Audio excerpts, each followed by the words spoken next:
Pag po kayo nakarating dito sa Tanawan, hindi po pwedeng hindi kayo bibili ng kulawo. Talaga naman pong hahanap-hanapin niyo po. Meron nga mga naliligaw na, nahanap nila yung hanggang sa makarating dito. Ang layo na daw po na napupuntahan nila sa dito lang po pala. Pag natikman po nilang kulawo, ay babalik-balikan po nila. Talaga naman po sa lasa pa lamang po masarap po. Sabaw pa lamang po, ulam na talaga. Talagang sulit na sulit po ang order ng overload at saka ng regular.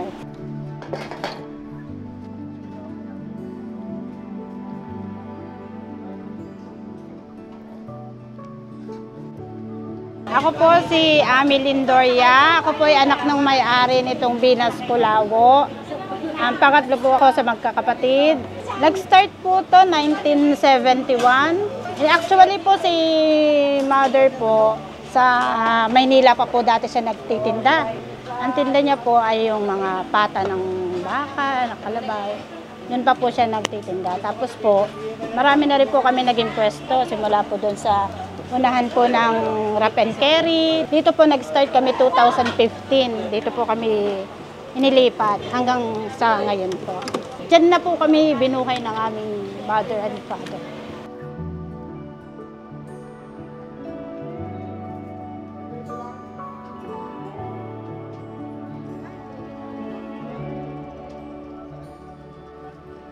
Kulawo po, lahok-lahok po yan. Meron po yung laman loob ng baka at kalabaw. Merong balat, laman. Ano po yung lasa niya? Parang sa bang puwato ng karga? Parang ganun po. Kaya lang kaibahan nga lang po, kulay. Kulay lang po yung kaibahan. Pero yung lasa po nila parang parehas lang. Saka yung sangkap niya, yung lahok niya, parehas lang din po. Ng kulawo at goto. Doon lang po sila nakakaiba sa kulay.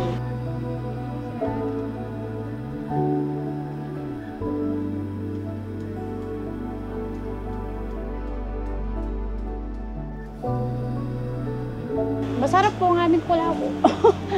Hinahanap-hanap na po ng last talaga ng aming kulawo. Kahit saan po ang hanap po yung kulawo namin. Sabaw pa lang ulam na. Talagang nakakailang hingi naman po talaga ng sabaw ang mga nakain. Talagang kahit nga po pag mga nagte-take out, talaga po nahingi po sila ng ekstrang sabaw para lamang ma-satisfied po sila. Yung recipe niya po, hindi na po nagbago? Hindi na po nagbago. Simula pa po nung start. Yun na po yung recipe niya.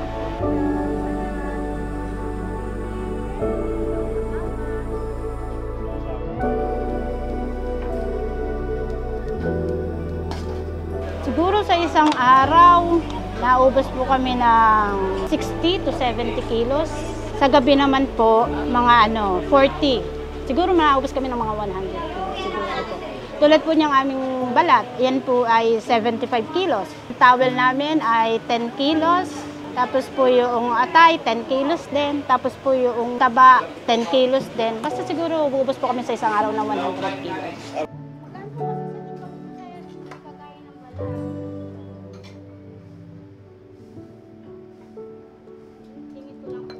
Basta sabi po nung nabili sa amin, iba daw po yung lasa ng sa amin. Yun po yung ng mga nabili po ha, hindi naman po sa pag-ano. Basta sabi po nila, kakaiba daw po yung lasa ng kulawo namin kaysa dun sa iba. Opo.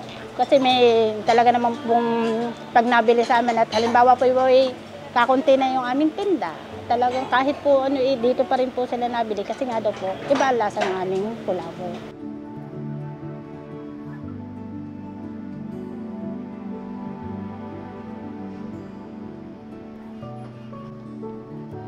Sikreto, wala naman po kaming sikreto. Lahat nandiyan na.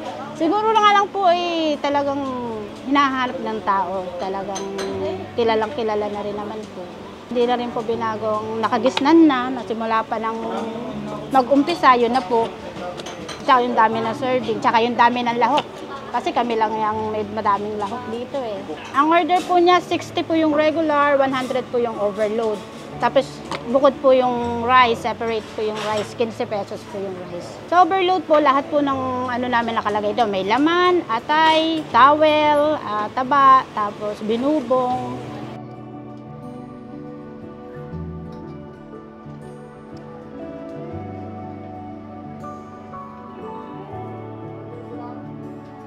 Sino pong karamihan po sa bahay dito, ma'am? Mga trabahador po, mga construction, mga guard, mga tatrabaho sa opisina.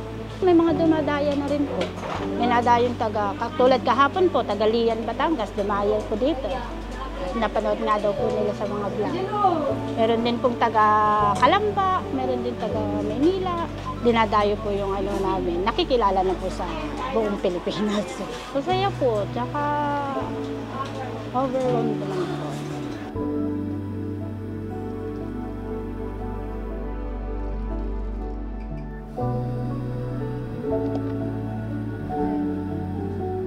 Maraming salamat po sa lahat ng mga tumatangkilik po ng aming Kulawo at sa mga hindi pa po nakakatikim, punta lang po kayo dito sa May Tanawan, Binas Kulawo po at talaga naman po hindi nyo makakalimutan ang lasa sa sana.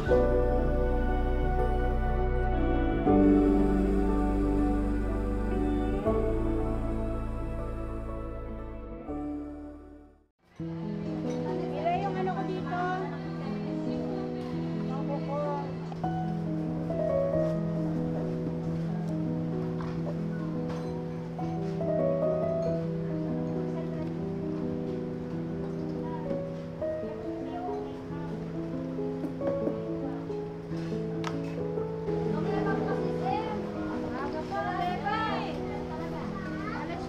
Wala na po isang hotel.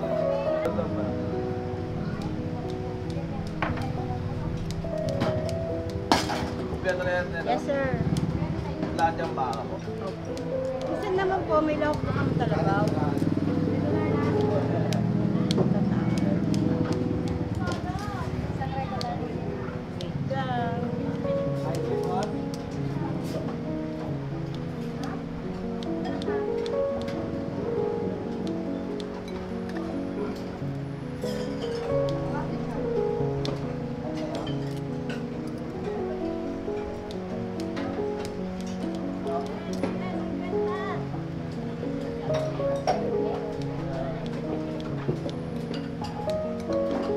Yun po yung 100. Yes, sir. Opo.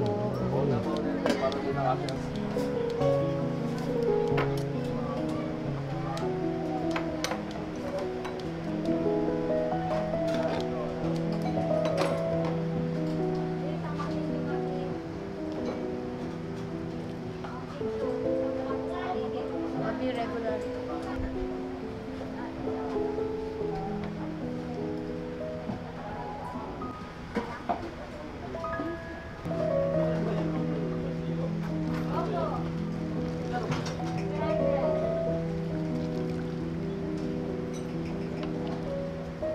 Ready sila. Sila kuya.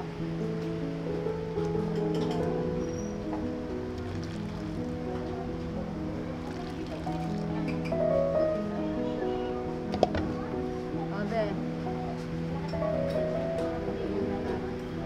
Para dahil mag-uwi kayo na maligaw. Ganito lang.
Wala ka tayo ha. Gusto mo talaga taba.